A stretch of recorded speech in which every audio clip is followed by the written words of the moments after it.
Junior ডাক্তাররা কয়েক দফা দাবি নিয়ে সল্টলেকে স্বাস্থ্য ভবনের সামনে অনির্দিষ্টকালীন অবস্থান বিক্ষোভ শুরু করেছেন। স্বাস্থ্য ভবনের সামনে কড়া পুলিশি বন্দোবস্ত করা হয়েছে, বন্ধ করে দেওয়া হয়েছে স্বাস্থ্য ভবনের মূল গেট। দাবি না মানা পর্যন্ত আন্দোলন চলবে স্পষ্ট করে দিয়েছেন জুনিয়র ডাক্তাররা। আন্দোলনরত জুনিয়র ডাক্তারদের ইমেল পাঠিয়ে নবান্নে ডেকে পাঠানো হয়েছিল। স্বাস্থ্য সচিবের পদত্যাগের দাবিতে আন্দোলন চালাচ্ছেন জুনিয়র ডাক্তাররা। সেই স্বাস্থ্য সচিবের মেল আইডি থেকে আন্দোলনকারীদের কাছে নবান্নে যাওয়ার কথা জানিয়ে ইমেল করা হয়। স্বাস্থ্য প্রতিমন্ত্রী চন্দ্রিমা ভট্টাচার্য জানিয়েছেন, মুখ্যমন্ত্রী জুনিয়র ডাক্তারদের কথা শুনবেন বলে তৈরি ছিলেন নবান্নে। সন্ধ্যে 6টা 10 পর্যন্ত আন্দোলনকারীদের 10 প্রতিনিধিকে নবান্নে বৈঠকে যেতে বলা হয়েছিল। সেই ইমেলে কেন উত্তর দেননি জুনিয়র ডাক্তাররা। শেষমেশ মুখ্যমন্ত্রী সন্ধ্যে 7:30টার সময় নবান্ন ছেড়ে বেরিয়ে যান। তবে আন্দোলনকারী চিকিৎসকরা সরকারের বৈঠক বার্তা অপমানিত বোধ করেছেন। এর কারণ তারা স্পষ্ট করে দিয়েছেন বলে সূত্রের খবর।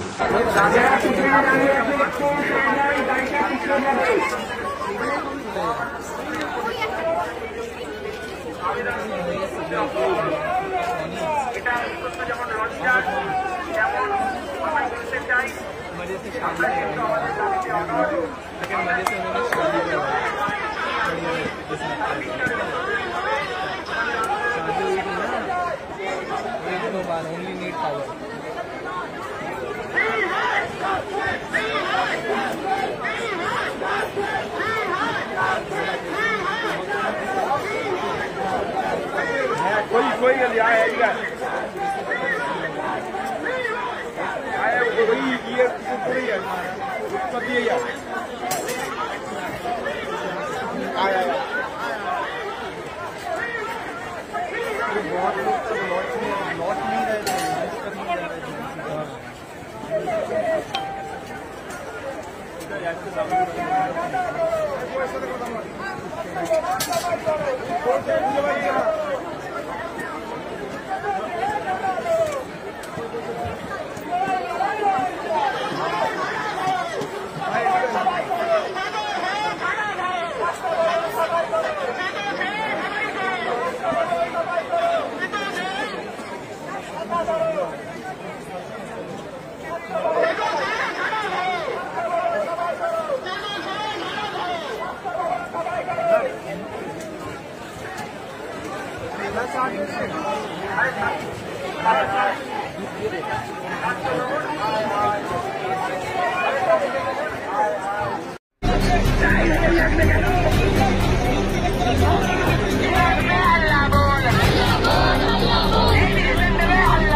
যে আমাদের যে শান্তিপূর্ণ মিছিল এই ডিএমইডিএইচএস এর প্রত্যক্ষ মদতে হয়েছে। কোনো নতুন দাবি আমরা করছি না, প্রত্যেকটা দাবি আগের দাবির সাথে সামঞ্জস্য। আমরা এখানে আছি কারণ হলো তোমাদের থেকে কোঅপারেশনটা পেতাম না। প্রথমেই বলি, আমরা অন্যায়ের বিরুদ্ধে কথা বলতে এসেছি, সেইখানে অন্য কোনো রকম অন্যায় চাই না। তাই আমরাও পুলিশকে জানিয়েছিলাম আমরা শান্তিপূর্ণ অবস্থান বিক্ষোভ এবং মিছিল করব। আমরা দেখেছি কোনো ব্যবস্থা নেয়নি, তাই তাদের পদত্যাগ আমরা চেয়েছি এবং সেই সঙ্গে কলেজে কলেজে সুস্থ রাজনৈতিক পরিবেশ, যে সুষ্ঠু গণতান্ত্রিক পরিবেশ যেন বজায় থাকে, সেই দাবি চেয়েছি। এই দাবিগুলো নিয়ে আমাদের এখানে অবস্থান বিক্ষোভ।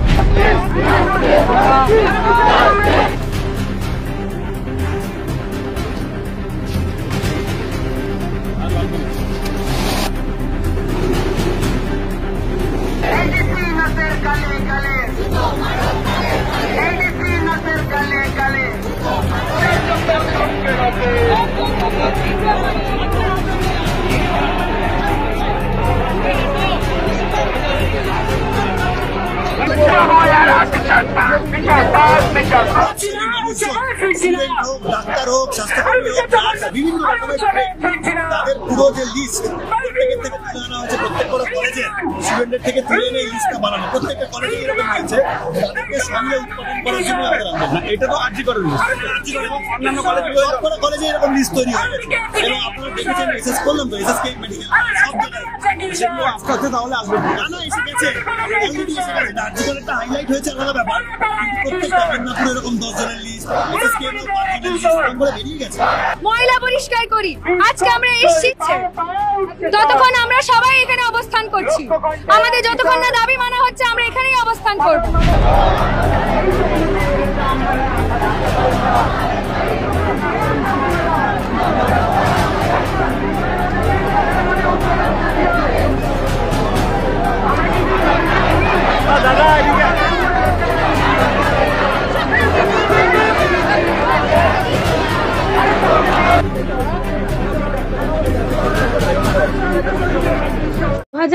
সালের অলিম্পিককে পাখির চোখ করে প্রস্তুতি নিচ্ছে ধরমপুরের রাইফেল ক্লাবের শুটাররা। আন্তর্জাতিক মানের রাইফেল প্রশিক্ষণ কেন্দ্র ধরমপুরের রাইফেল ক্লাব 10 মিটার থেকে 25 মিটার সব ধরনের রাইফেল শুটিংয়ের প্রশিক্ষণ দেওয়া হয় এখানে। অতীতে স্বনামধন্য রাইফেল শুটার শ্যামল দাস এই ক্লাবের কোচ ও কর্ণধার। দেশের তরুণ প্রজন্মকে ভবিষ্যতে শুটার তৈরি করার কারিগর ধরমপুর রাইফেল ক্লাব।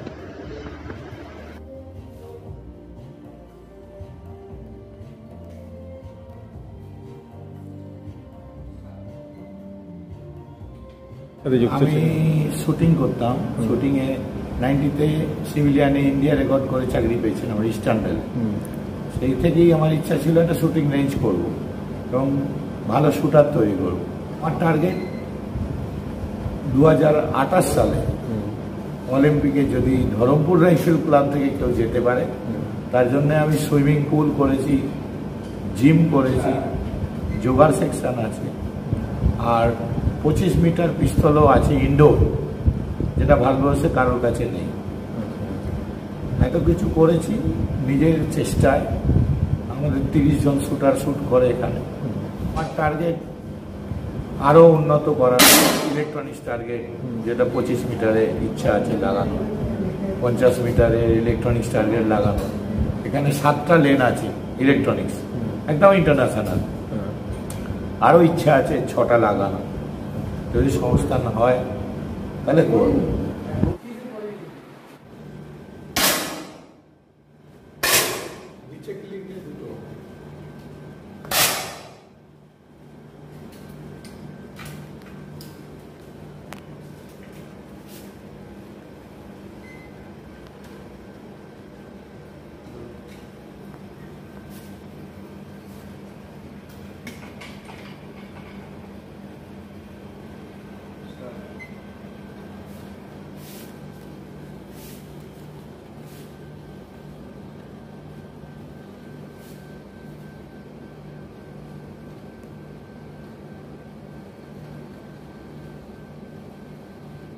মাদকাসক্ত যুবকদের জীবনের মূল স্রোতে ফিরিয়ে আনছে চুঁচুড়া নবজীবন foundation.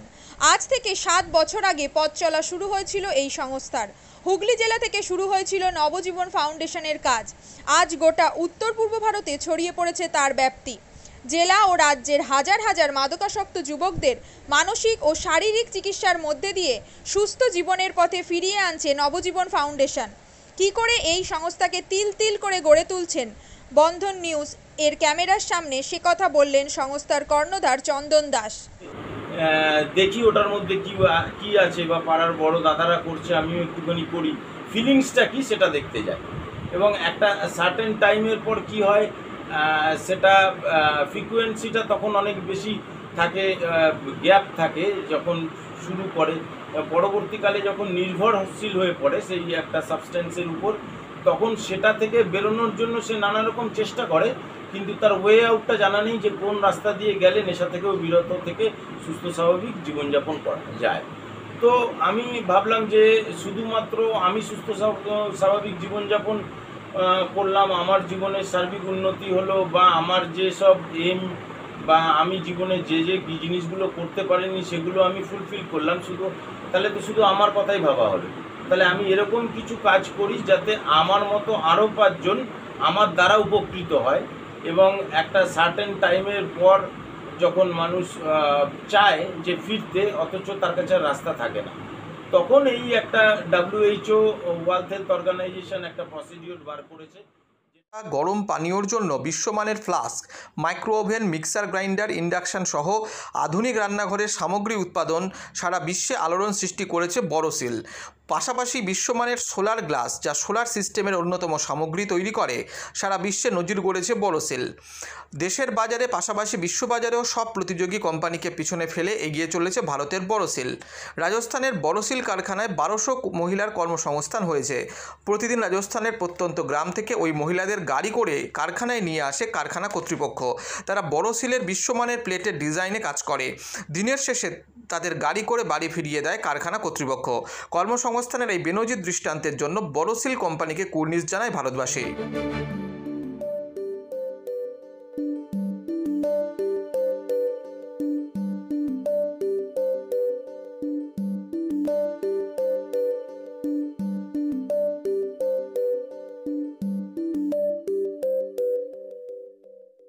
At Borosil, our products touch our customers' lives in many ways. Our philosophy is simple: understand the evolving needs of our customers and deliver solutions to meet them.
We look beyond business.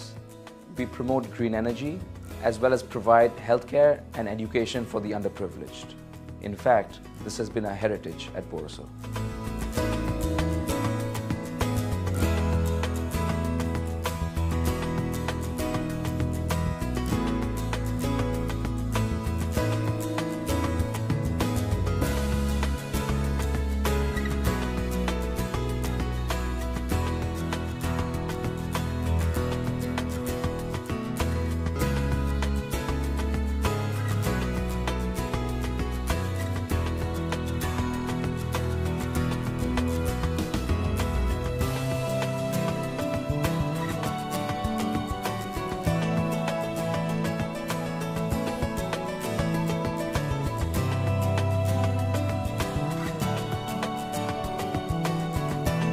Our products are developed with innovation and thought. It is technology emboldened by the human spirit.